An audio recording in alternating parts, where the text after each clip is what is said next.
I'm so excited that we now have a second Tool Changer 3D printer in the consumer price range. This is the Flashforge Creator 5, coming in at only $700. I'm starting off with the price here because that's one of the biggest features. It's a 4 Tool Changer 3D printer coming in at a very competitive price. This is their open air version, and they are launching a Creator 5 Pro that will be enclosed for an extra $150, so that will be $850. And that still undercuts the Snapmaker U1, which was the previous cheap Tool Changer 3D printer at $900. But for now, we should talk about the Creator 5. I love Tool Changer 3D printers. Being able to print these full color 3D prints, with the only downside being a slight amount of time. You do need to print a prime tower with all of these, but it's a small prime tower that really doesn't waste very much filament. And you're able to get these full color prints way faster than a single nozzle printer, changing through something like an AMS or CFS. It's one of those things where I can add small pops of color onto things. These are some multi-board bins, and I can just paint on that I want these handles in pink, and it doesn't add all that much time. This is a great dimensional accuracy test that I did. Printing multi-board is always a great way for me to print more things for my wall and test the accuracy of the printers. And this is a very accurate printer. It also unlocks multi-material 3D printing, so using a different support structure as your actual model. This is printed in TPU, but using PLA is a perfect support structure. And this machine is awesome for that. Let's go through the specs and hardware of this printer. The build volume on this machine is 256 millimeters in every dimension. Luckily, that is an extremely common dimension. After all of the Bambu Labs made that standard, so most 3D printing models are going to be sized for this build plate. It is using the superior 1.5 millimeter drive belts on this machine, so you shouldn't have the vertical fly and artifacts that show up on 2 millimeter drive belts. There is no auxiliary part cooling fan on the left side here, but on the Creator 5 Pro, there is an auxiliary part cooling fan. So the only part cooling is from this hot end here. There is a nice large light bar on the left side here, flashing warning for a moment. Something about the camera frame rate is making that LED light flash, but in real life it looks great and doesn't have that issue. On the carriage that moves here, it has both the extruder gears and the part cooling fans, whereas these only have the heater and the hot end cooling fan. In the middle there is a drive shaft to get the power from the extruder motor to turn the gears inside here to push the filament through. On the left side here is the filament cutter and release. Changing the nozzle on this machine is not going to be a quick solution like on most other modern printers. It is kind of a step back for Flashforge. You have to fully unscrew this to be able to get in there. Unlike their AD5X, which uses a latch design, or the AD5M, which just uses 2 buttons to be able to remove the nozzle. One interesting design choice is putting this hard-mounted peg here. That way it can do the Z-homing without needing to pick up an extruder. And under the build plate back here is the metal disc. This is how it does the extruder offset calibration. This is the same technique that the Snapmaker U1 uses.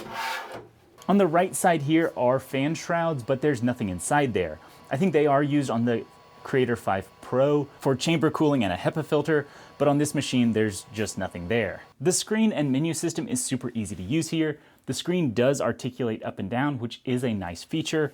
All 4 of the hot ends you can see here, and then I could manually put in an extruder temperature. The bed temperature I can manually adjust. Here I can go to the filaments that I have loaded, but this isn't where you're able to change them, which is a little bit weird.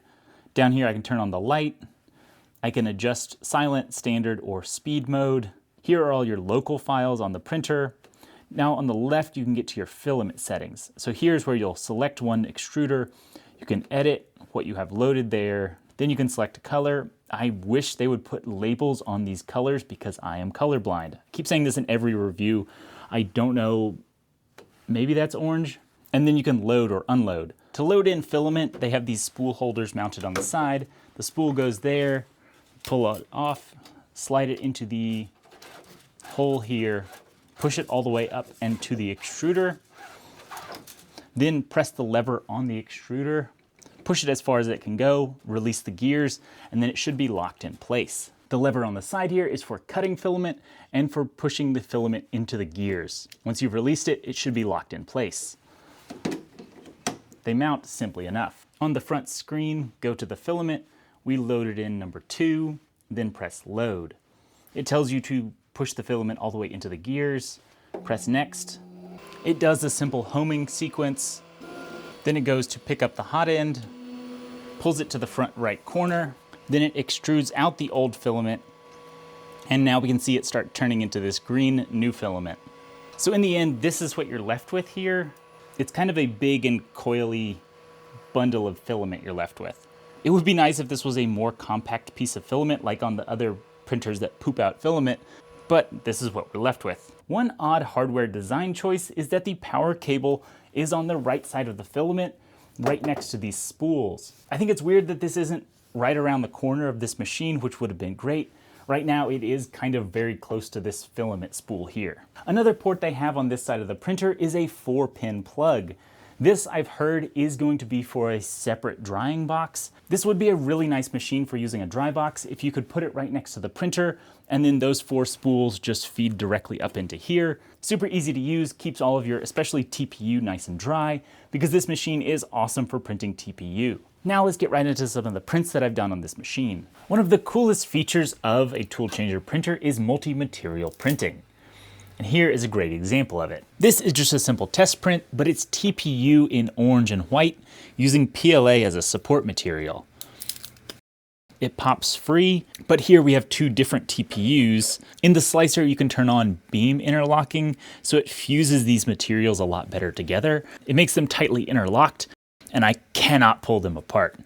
So you can get multi-material out of different flexibilities of TPU, or using complex support structures. Here's a better example. This is printing a ball, and this non-flat uneven surface, you can print entirely in support material. So this is using PLA down here, using a complex structure of supports to hold up a non-flat TPU print. All my other prints off of this machine turned out great. This large crystal vase is probably the most impressive, using all of these different colors, a black interior, and just a large multicolor print. It took nearly a full day to print this, and it's so awesome.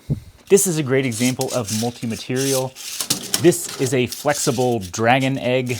Every single layer has 2 different colors here, so it's a lot of filament switching, but all the parts here fit perfectly together. Next up, I did the Orca cube.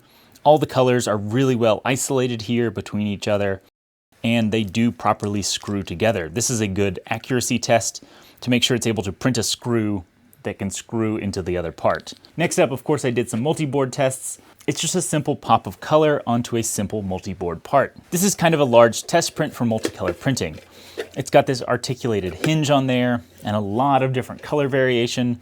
These wheels print separately, and they do properly spin and swivel around there. Here is our multicolor Benchy up close. There are some artifacts here. This does take a lot longer than a standard Benchy because it is 4 different colors with a lot of color changing. Now when it comes to the software and slicer on this machine, that's kind of the weirdest part to review because it's changed so many times since I got it. And that's a really good sign, because initially I did have a list of complaints with it, but they've slowly fixed those complaints, and by now my initial list is already gone. Which is really great to see that they are improving and working on things, and I hope they just continue to keep making it better, because I do think there are some optimizations in the slicer that could make it even better. The Flashforge slicer is a fork of Orca slicer, and there's a whole tab for multi-material, and there are a whole list of settings there that I haven't dove into. How much volume you want purged per color, adjusting the amount of preheat time on each hot end before it's actually needed. All the settings around your prime tower I do think could be optimized, and I've started diving into those. I did mention earlier I do hope they upgrade the firmware to allow a batch load setting in there, but other than that feature, I really don't have that much to complain about anymore. So overall, I'm really excited about this 3D printer. A $700 4-tool changer 3D printer. It allows for multi-material 3D printing. It allows for multicolor 3D printing. It's accurate, it's fast. It's kind of everything I was hoping it would be, all at a good price point. And if you do want to upgrade to the Pro version for only $150 more, they add an enclosure, and that also adds a ton of multi-material options with high temperature materials, which is going to be really fun to play with. I'm going to be doing a lot of printing of things on this machine that you just can't really do on other $700 machines. Well, that just about wraps it up. Let me know in the comments if there's anything I forgot to cover on this machine or any more questions you have. I'd love to help you out.